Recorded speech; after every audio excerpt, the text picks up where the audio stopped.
हरे कृष्ण बंधुगण, आज आम भगवत गीतार अध्याय 1 अर्जुन विषाद जोगर आज आम आरंभ करवा प्रथम श्लोक।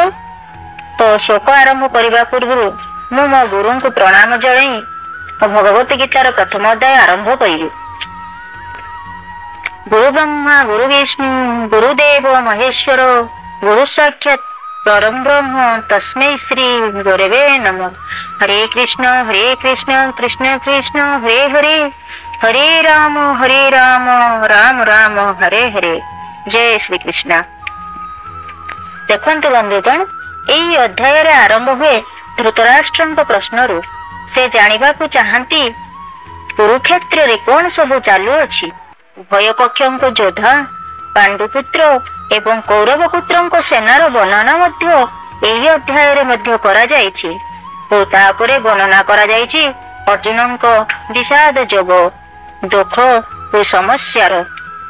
प्रथम श्लोक रे धृतराष्ट्रवाच धर्म क्षेत्रे कुरुक्षेत्रे समवेतः युजुष्टवः मामकाः पांडवश्चैव किं कुर्वतः संजय। एई श्लोक रे धृतराष्ट्र संजय को पचारुछंती, हे संजय, मोर 100 पुत्र और पांडुर 5 पुत्र एबे कौन करुछंती।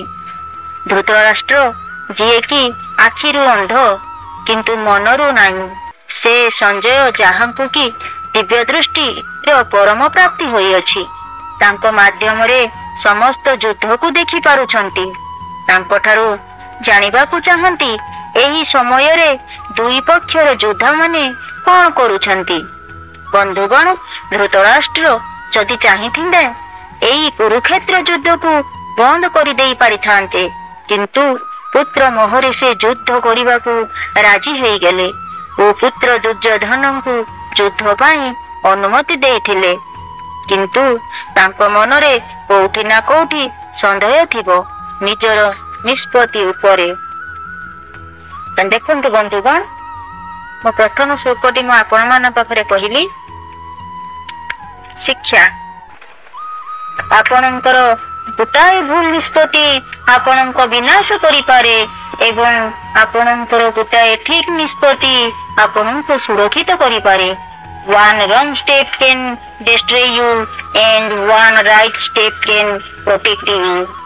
हरे कृष्ण। रहिल बंधुगण, जदि आपनकु मु किछि भगवत गीतार सठिक मार्ग दर्शाई थाए तेबे आपण मते निहाती कमेंट रे लिखिबे। मु भाबुछि मो द्वारा जेतिके ज्ञान मु देई परिबि आपण माननकु मु ताहा आपण पाखरे निश्चित शेयर करिबि। जदि मोर किछि त्रुटि रहि आइथिबो तेले आपण मते क्षमा करि देबे। हरे कृष्ण हरे